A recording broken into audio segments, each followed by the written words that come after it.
நண்பர்கள் அனைவருக்கும் வணக்கம். இந்த வீடியோவில் எதை பற்றி பார்க்க போகிறோம் பார்த்துக்கிட்டிங்கன்னா, நம்ம யூடியூப் பொர்ட்டஸு மைனர் இருக்கான் தெரியுமா, அந்த மாமா பையன், அந்த ரெயின்போ வந்து இயல்பு நிலைக்கு திரும்பிட்டான். எப்படி திரும்பியிருக்கான்ங்கிறது தம்பி இந்த வீடியோ போடுங்க. பொங்காலே வாயை தொடச்சுக்கடா.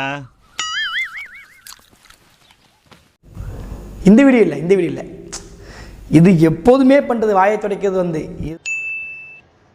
இது வந்து சும்மா ட்ரோலுக்கு பிறவு போட்டுக்கிடும். நம்ம இயல்பு நிலைக்கு திரும்பினோம்லா, அந்த வீடியோ போடு.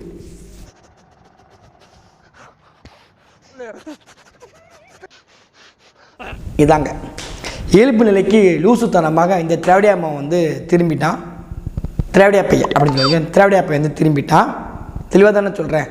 ஆமாம், அதாவது என்னன்னு பார்த்துக்கிட்டிங்கன்னா, ஸ்டெர்லைட் படுகொலையில் கிட்டத்தட்ட அருண ஜெகதீசனுடைய ஆணையத்தில் ஒரு 27 பேர் குற்றவாளின்னு சொல்லி காவல்துறை அதிகாரிகள், உயர் அதிகாரியிலேருந்து கீழ் மட்டத்தில் இருக்கக்கூடிய அனைத்து அதிகாரிகள் கிட்டத்தட்ட 27 பேரை இந்த ஆணையை வந்து கொடுத்துச்சு.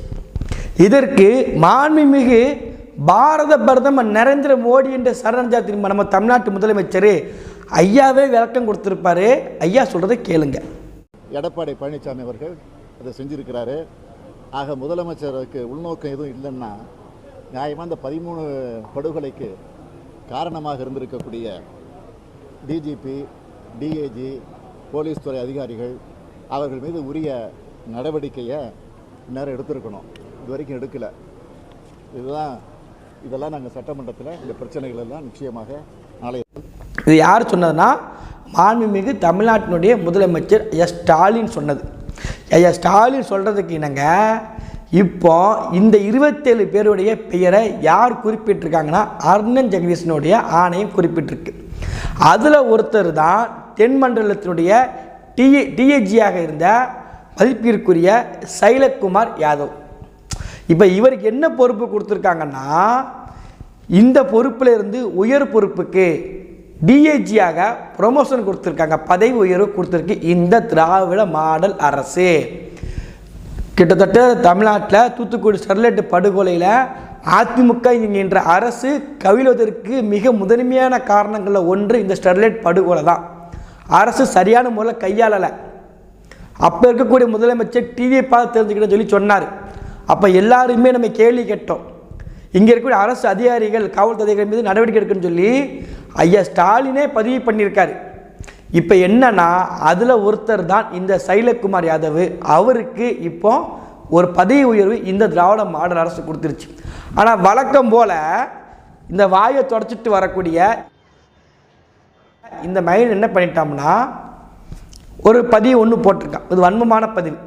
இந்த வன்மமான பதிவுக்கு வந்து நம்ம இப்போ அது சொல்ல மாட்டோம். நீ எண்ணி எழுதி வச்சுக்கோங்க. நான் வெளிப்படையாக சொல்ல மிரட்டுறேன் அப்படிலாம் கிடையாது. நான் நேரடியாகவே சொல்கிறேன். 3 வருஷம் உன மனசில் இருக்கக்கூடிய சீமான் இருக்கக்கூடிய வன்மங்கள் முழுக்க குட்டி தீர்த்துக்கோ. நீ என்னென்ன பேசணுக்கோ எல்லாமே பேசிக்கோ. 3 வருஷம் நயம். 3 வருஷத்துக்கு என்னப்பா ஆக போகுது அப்படின்னு உங்களுக்கு கேள்விகளும் செஞ்சுட்டு சொல்லுவோம். 3 வருஷத்துக்கு பிறகு இவன் பேசக்கூடிய ஒவ்வொரு வார்த்தைகளுக்கும், இவன் எழுதக்கூடிய ஒவ்வொரு வார்த்தைகளுக்கும் நிச்சயமாக பதில் சொல்லியாமா. இவன் வாழ்க்கையில் அந்த 3 வருஷத்துக்கு பிறகு நரக வேதனையாக இருக்கும். நான் எழுதி சொல்கிறேன், அடித்து சொல்கிறேன். இந்த தேதி இன்றைக்கி எழுதி வச்சுக்கோங்க. ஜனவரி மாதம் 3ஆம் தேதி 2024 நான் சொல்கிறேன். கரெக்டாக ஒரு 3 வருஷம் 4 வருஷத்துக்குள்ளே இவன் வாழ்க்கையில் யூடியூப்பில் பேசக்கூடிய ஒவ்வொரு வார்த்தைக்கும் பதில் சொல்லியாமா, பதில் சொல்ல வச்சிரும். அதில் எந்த ஒரு மாற்று கருத்தும் கிடையாது. அது என்ன நடக்குங்கிறத பொறுத்திருந்து பாருங்கள். அதில் எனக்கும் உறுதி 100 விழுக்காடு அந்த கருத்தை நான் உடன்படுறேன். இது உண்மையை சொல்லணுமா, வன்மமான பேச்சு. இது வந்து அநாகரிகத்தின் உச்சம். நம்ம என்ன செய்ய முடியும், யார் என்ன செஞ்சிருவாங்க என்கின்ற ஆணவம். இது ஆணவம். இப்போ இந்த பதிவு போடக்கூடிய இந்த மானகட்டவன் இது ஒன்றிய அரசு கட்டுப்பாட்டில் இருக்குது. தமிழ்நாடு காவல்துறை வந்து ஒன்றிய அரசு கட்டுப்பாட்டில் இருக்குன்னு சொல்லி வாயை தொடச்சிட்டு, இப்போ கொஞ்ச நேரத்துக்கு முன்னே கூட தான் எழுப்பிவிட்டு வாயை தொடச்சி விட்டு போச்சு. தொடச்சிட்டு அப்படி கொஞ்சம் தூரம் தான் போனேன். இப்போ திரும்பியும் வாயை துடைக்க நம்பிக்கை ஆயிடுச்சு. ஐயோ, மீண்டுமா? ஆனால் மானங்கிட்டவனை தமிழ்நாட்டினுடைய காவல்துறைக்கெல்லாம் மிக முதன்மையான பொறுப்பு எதுனா டிஜிபி, டிஎஸ்பி சைலேந்திர பாபு இருந்தார். இப்போ ஜங்கர் ஜிவால் இருக்கார். இருக்குது அவர் அமர்த்தினது யாருன்னு பார்த்துக்கிட்டிங்கன்னா தமிழ்நாட்டுடைய உள்துறை அமைச்சர். அந்த உள்துறை அமைச்சர் யார் தெரியுங்களா? ஐயா ஸ்டாலின் அவர்கள் தான். அவருடைய தலைமையில் தான் சங்கர் ஜிவாலு பொறுப்பேற்றுக்கிறார். சரிங்களா? அப்போ அப்படி இருக்கும்போது இருந்த பொறுப்பே தமிழ்நாடு காவல்துறை. இது பேரே தமிழ்நாடு காவல்துறை தான். அப்போ அதற்கு கீழே உள்ள இருக்கக்கூடிய டிஹெச்சி பொறுப்பாக இருக்கலாம், இல்லை டிஜிபி பொறுப்பாக இருக்கலாம். ஒன்றிய அரசு கட்டுப்பாட்டுக்கு போயிருமா? என்ன லாஜிக்கு? இது என்ன மானக்கட்டத்தனமான பதிவு? இது இந்த மானக்கட்ட பெல்ட்டம் என்ன கேட்குறோம்னா, அப்போ இங்கே இருக்கக்கூடிய சைலக்குமார் யாதவுக்கு சம்பளம் யார் கொடுக்குறா? தமிழ்நாடு அரசு கொடுக்குமா, இல்லை ஒன்றிய அரசு கொடுக்குமா? மானக்கட்டவனே, ஒன்றிய அரசு கட்டுப்பாட்டான காவல்துறை இருக்கும். மெண்டல் பைத்தியமணி இதெல்லாம் சைக்கோ பதிவு தானே. வாய் இருக்குன்ட்டு வைக்கக்கூடாது. எல்லா இடத்துலையும் வாய் வைக்கக்கூடாது. சரிங்களா? எல்லா இடத்துலையும் வாய் இருக்குன்ட்டு வாய் வச்சிடக்கூடாது. பார்த்து வாய் வைக்கணும். எல்லா இடத்துலையும் ஒன்று போல இருக்காது. இப்போ இப்படி பதிவு பண்ணக்கூடியவன் அண்ணாமலை இப்படி பதிவு பண்ண முடியுமா? இதே வார்த்தையை போட்டு முடியாது. ஏன்னா நம்பி விட்டுருவார் அண்ணாமலை. நம்பி விட்டுறது யார? இந்த வாங்குறாரு திரும்ப ஒருத்தர், இந்த நம்பி வாங்கிட்டு இருக்காருல, ரைடு பேரும் கட்சியை கலச்சி விட்டுக்கிறாரு. இந்து மக்கள் கட்சிங்க ரொம்ப வேண்டாங்க. அர்ஜுன் ஜாமத்தில் முட்டி போட்டு வந்த மானங்கட்டவன்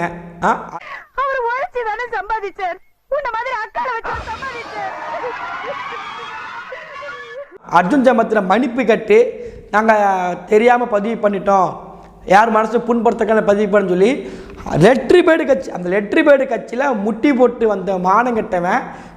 போன வாரம் என் பொண்டாட்டி மடியில 8 பேர் உட்காந்தாங்கயா. இப்படி சோறு திங்கிறக்கு எவ்வளவு மானங்கட்டு போய் தெரிய வேண்டியிருக்கு தெரியுமா? பேசுறாங்க. இதுதான் இந்த மானங்கட்டவனுடைய வரலாறு. அண்ணன் சீமான் லூசு பையன் அப்படின்னு சொல்லி யாரை சொல்லியிருப்பாங்கன்னா, ஒரு பெரிய மெண்டில் அருணனை சொல்லியிருப்பாங்க. உண்மையிலேயே லூசு பையன் யாருன்னு பார்த்தீங்கன்னா இந்த திராவிடியாம வந்தான். இவன் தான் உண்மையான லூசு பையன். எதுக்கு அப்படி சொல்கிறோம்னா, தமிழ்நாட்டில் நிறைய லூசுங்க சுற்றிக்கிட்டு இருக்கு. அது அந்தமா லூசுங்க எங்கேயுமே கிடைக்க மாட்டேங்க. ரேர் பீஸ் செட்டியார் மாதிரி இது ரேர் பீஸ். இந்த இதெல்லாம் ஐயா ஒருத்தர் சொல்லியிருப்பார், அது பயங்கரமான ஒரு வார்த்தை. அந்த வார்த்தையை முதல்ல கேளுங்க.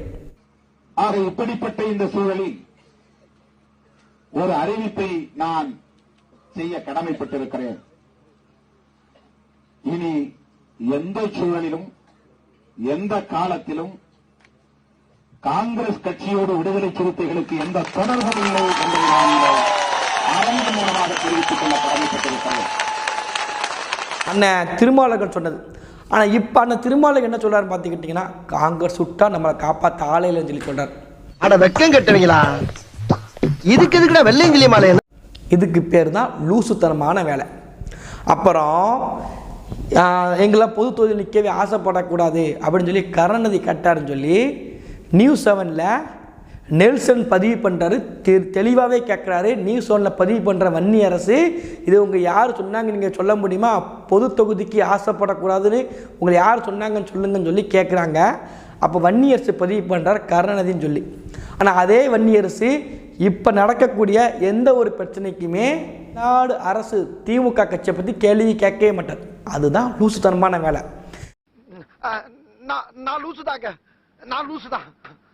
இப்போ இது கம்யூனிஸ்ட் கட்சியிலேருந்து ஒரு அறிக்கை போட்டாங்க, கே பாலகிருஷ்ணன் சொல்லி.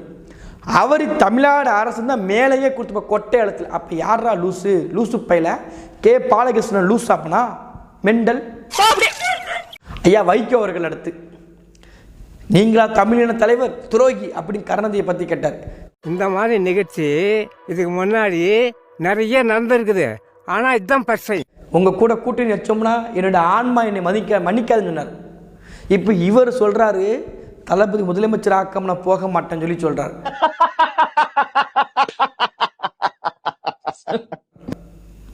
இதுதான் லூசுத்தனமான வேலை. இதுதான் லூசுத்தனமான வேலை.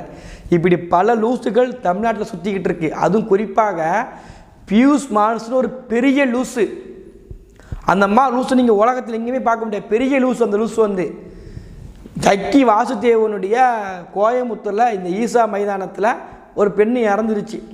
பொங்கிக்கிட்டு வந்தார். பொங்கி வரணும், தப்பு கிடையாது, பொங்கி வரணும். அப்போ பொங்கினவர் தான் இப்போ சேலம் 8 சாலையை விரிவுபடுத்த போகிற பொங்கலை, அப்புறம் மேல்மை விவசாயிகளுக்கு பொங்கலை, அருளாளர் அவர் மீது வந்து வழக்கு போட்டுச்சு இந்த அரசு. அதற்கு இந்த பியூஷ் மானஸ் பொங்கலை. இதுங்க தான் உண்மையான லூஸுங்க.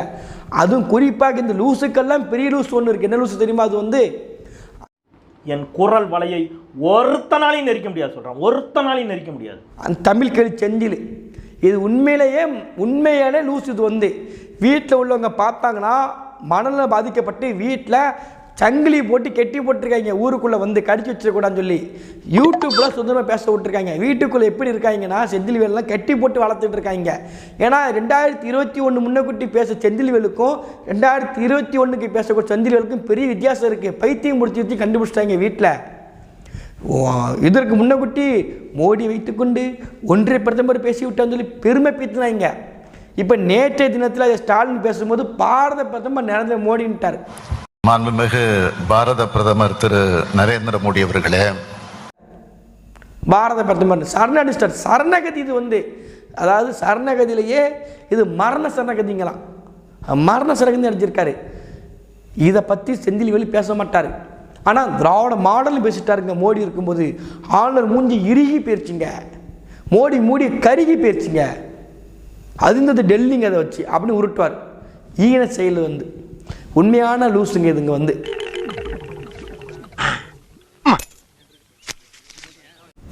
ஆனால் இதில் அவன் சொன்ன விஷயம் ஒன்று கரெக்டு. ஒன்றிய அரசில் கட்டுப்பாட்டில் இருக்குன்னு சொன்னான் தெரியுமா? அது உண்மையிலே கரெக்டு தான். என்னடா கரெக்டுன்னு நீங்கள் சொல்கிறீங்கன்னு நினைக்கிங்க. தமிழ்நாடு அரசு ஒன்றிய அரசு கட்டுப்பாட்டில் தான் போயிருச்சே. பாரத பிரதமர் நரேந்திர மோடி அவரே சொல்லிட்டார.